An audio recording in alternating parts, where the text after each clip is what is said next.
तो अगर आप यहाँ पर सेलिंग के लिए जाते हो तो ये ट्रेड देख सकते हैं हम नहीं चला, यहाँ पर हमारा स्टॉप लॉस हिट हो जाएगा। फिर आप नेक्स्ट में यहाँ पर जाते हो तो यहाँ पर भी हमारा ट्रेड नहीं चला, बट आप यहाँ पर जाते हो तो यहाँ पर देख सकते हैं हमारा ट्रेड चला। तो ये जो दो इंडिकेटर्स के बारे में मैं जो बता रहा हूँ, आपको कैसे पता चलेगा आपको कहाँ पर बाइंग या सेलिंग के लिए जाना है और नहीं जाना है। तो आज के इस वीडियो में मैं आपको बताने वाला हूँ कि ये जो दो फ्री इंडिकेटर्स आप देख रहे हो, इनका यूज आपको कैसे करना है, इनमें क्या क्या सेटिंग्स है जो आपको चेंज करने हैं, इनको ऐड कैसे करना है। और पहले मैंने इस इंडिकेटर के बारे में एक बार बताया है और बहुत सारे लोगों का कमेंट आया था ये जो नंबर है आपको शो ही नहीं कर रहा है। तो मैं जो सेटिंग्स में चेंजेस करता हूँ वो आपको ध्यान से देखना है। आप वीडियो को सही से देखते नहीं हो, स्किप करके आगे कर लेते हो तो आपको समझ में ही नहीं आएगा कि इनमें क्या क्या सेटिंग्स मैंने किए हैं। तो सबसे पहले आपको वीडियो को पूरा देखना है और सही से देखना है, तभी आप समझ पाओगे कि सेटिंग्स में मैंने क्या क्या चेंज किए और उनको फिर अपने चार्ट पे लगा सकते हो आप। तो इसलिए मैं फिर से कह रहा हूँ आपको कि इस वीडियो को आपको पूरा देखना है और सही से देखना है। तो आपको यहाँ पर और यहाँ पर सेलिंग के लिए नहीं जाना है। यहीं पर सेलिंग के लिए क्यों जाना है?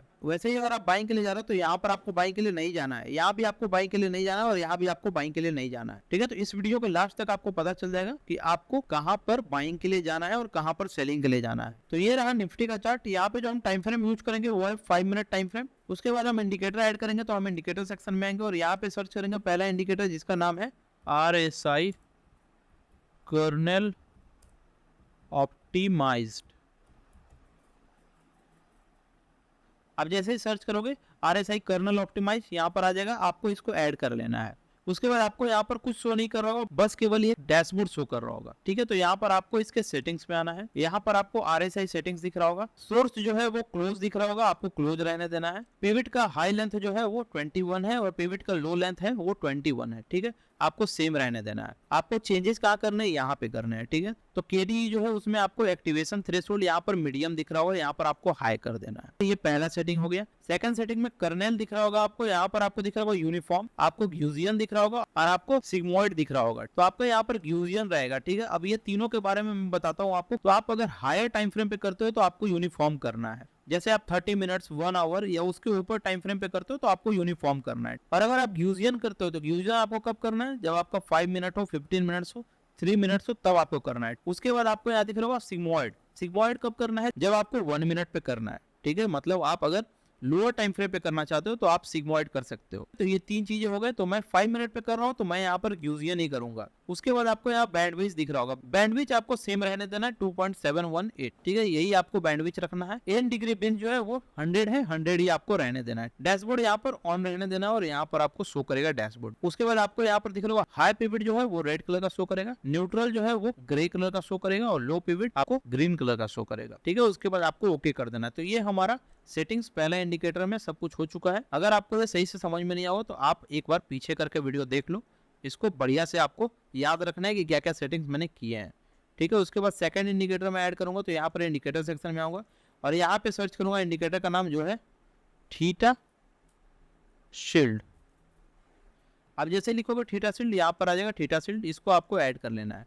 ठीक है, उसके बाद यहाँ पर सेटिंग्स में आना है। इसमें यहाँ पर आपको शो करोगे जनरल कॉन्फ़िगरेशन में कॉन्ट्रैक्ट टाइप मंथली, आपको यहाँ पर कर देना है वीकली। ठीक है, अगर आप वीकली करते हो तो, अगर आप मंथली करते हो तो आप मंथली भी कर सकते हो। ठीक है, तो यहाँ पर मैं वीकली कर देता हूँ। उसके बाद यहाँ पर आपको दिख रहा होगा fill validness, non valid red colour का है और वैलिड ग्रीन कलर का है। ठीक है, उसके बाद आपको ओके कर देना है। तो ये हमारे दोनों इंडिकेटर सेट हो चुका है। तो अब मैं बताता हूँ आपको कि आपको इन दोनों इंडिकेटर्स की मदद से ट्रेड कैसे करना है। ठीक है, तो सबसे पहले मैं सेलिंग साइड का बताता हूँ। तो अगर आप सेलिंग साइड जा रहे हो तो सबसे पहले आपको ध्यान रखना है कि ये जो आपको बैंड दिख रहा है ये बैंड ग्रीन कलर का होना चाहिए, तभी ये वैलिड होगा। ठीक है, अगर ये रेड कलर का है तो ये वैलिड नहीं होगा। यहाँ देखिए आप टिक का साइन है, मतलब ये वैलिड हो चुका है। मतलब आपका पहला इंडिकेटर यहाँ पर मुझे बता दिया है कि आप रेडी हो जाओ, आपका इंडिकेशन आ सकता है। ठीक है, तो ये पहला रूल है। जो सेकंड रूल है वो है कि अगर हम सेलिंग साइड जा रहे हैं तो यहाँ पर हमारा जो बैंड है वो डाउनवर्ड होना चाहिए, मतलब ऐसे डाउनवर्ड की तरफ होना चाहिए। ठीक है, तो ये दो रूल्स हो गए। थर्ड जो रूल है वो है कि RSI का जो लेंथ है वो शो करना चाहिए यहाँ पर मुझे। अगर मैं सेलिंग साइड जा रहा हूँ तो जो RSI का लेंथ होगा वो 61 के ऊपर होना चाहिए, 61 के ऊपर और 75 के नीचे होना चाहिए। अगर 75 के ऊपर है तो आपको नहीं जाना है, इग्नोर करना है। और अगर आपका 61 के नीचे है, जैसे अगर 60 भी है तो आपको नहीं जाना है। फोर्थ जो रूल है वो है कि यहाँ पर हमारा परसेंटेज जो है वो 30 के ऊपर होना चाहिए। यहाँ पर मैंने क्यों बताया था कि आपको नहीं जाना है, पहला तो हमारा यहाँ पर पहला इंडिकेटर भी बता दिया है कि यहाँ पे नहीं जाना है क्योंकि यहाँ पर फॉल्स सिग्नल है। बट यहाँ पर हमारा RSI जो है उसका परसेंटेज आप देख सकते हो 30 से कम है, यहाँ पर भी देख सकते हो 30 से कम है, तो यहाँ पर मैं इग्नोर करूंगा ये दो ट्रेड। वैसे ही यहाँ पर बाइंग साइड भी बताया था मैंने कि यहाँ पर नहीं जाना है, क्यों? क्योंकि यहाँ पर 30 से परसेंटेज कम है, आपका परसेंटेज हमेशा 30 के ऊपर होना चाहिए। ठीक है, यहाँ भी देख सकते हो 30 से कम है, यहाँ भी देख सकते हो 30 से कम है। तो बाइंग के लिए तो मैं बाद में बताऊंगा आपको, लेकिन यहाँ पे सेलिंग साइड का फोर्थ जो रूल है वो है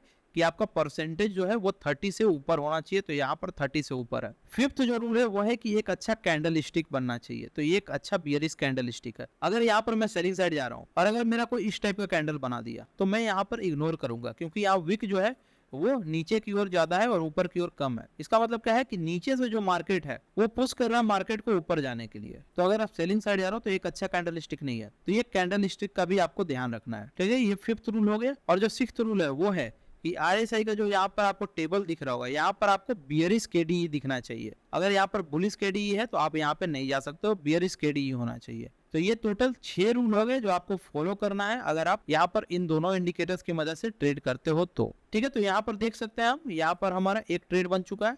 वैसे ही हम पीछे आएंगे तो यहाँ पर देख सकते हैं, यहाँ पहला जो इंडिकेटर है वो हमें शो कर रहा है कि यहाँ पर आप सेलिंग साइड जा सकते हो, आपका डाउनवर्ड है। दूसरा ग्रीन कलर का है। थर्ड रूल है कि हमारा 61 से ऊपर होना चाहिए, यहाँ 61 से ऊपर भी है।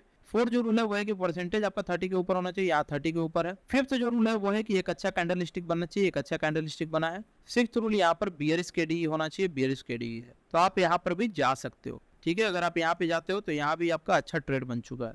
आप यहाँ पर इस कैंडल पे नहीं जा सकते हो क्योंकि हमारा पहला जो रूल है वो फुलफिल यहाँ पर नहीं हो रहा है। यहाँ पर आप इस कैंडल पे जा सकते हो, तो आपको वेट करना है कि आपके सारे रूल्स फॉलो हो रहे हैं कि नहीं। उसके बाद देख सकते हो आप यहाँ पर आप नहीं जा सकते हो क्योंकि यहाँ पर 8% है, यहाँ पर 9% है, तो इस टाइप के ट्रेड में आपको इग्नोर करना है। तो अगर आप बाइंग साइड जा रहे हो तो बाइंग साइड में पहला जो रूल है वो है कि आपका यहाँ पर बैंड जो शो कर रहा है वो ग्रीन कलर का होना चाहिए, एसेट आपका वैलिड होना चाहिए। सेकंड जो रूल है वो है कि आपका जो बैंड है वो अपवर्ड डायरेक्शन में होना चाहिए अगर आप बाइंग साइड जा रहे हो तो। ठीक है, सेलिंग साइड जैसे हम डाउनवर्ड डायरेक्शन में कर रहे थे, यहाँ पर अपवर्ड डायरेक्शन में होना चाहिए। थर्ड जो रूल है वो है कि हमारा RSI का लेंथ यहाँ पर शो करना चाहिए, और यहाँ पर जो RSI का लेंथ है जो शो कर रहा है वो हमारा 40 के नीचे होना चाहिए और यहाँ पर 20 से ऊपर होना चाहिए। ठीक है, तो यहाँ पर RSI लेंथ है 38, तो यहाँ पर हमारा थर्ड रूल फुलफिल हो जाता है। आपको यहाँ पर थर्ड रूल पे ध्यान देना है। फोर्थ जो रूल है वो है कि परसेंटेज यहाँ पे 30 से ऊपर होना चाहिए, तो यहाँ पर देख सकते हैं हमारा जो परसेंटेज है वो 89% है, तो बहुत अच्छा परसेंटेज है यहाँ पर। ठीक है, तो यहाँ फोर्थ रूल फुलफिल हो गया। फिफ्थ जो रूल है वो है कि हमारा एक अच्छा कैंडल स्टिक बनना चाहिए और यहाँ पर इस बैंड के ऊपर बनना चाहिए। ठीक है, तो यहाँ पे देख सकते हैं ये बैंड के ऊपर बना है और यहाँ पे एक अच्छा कैंडल स्टिक बना है। सिक्स्थ जो रूल है वो है कि हमारा RSI जो है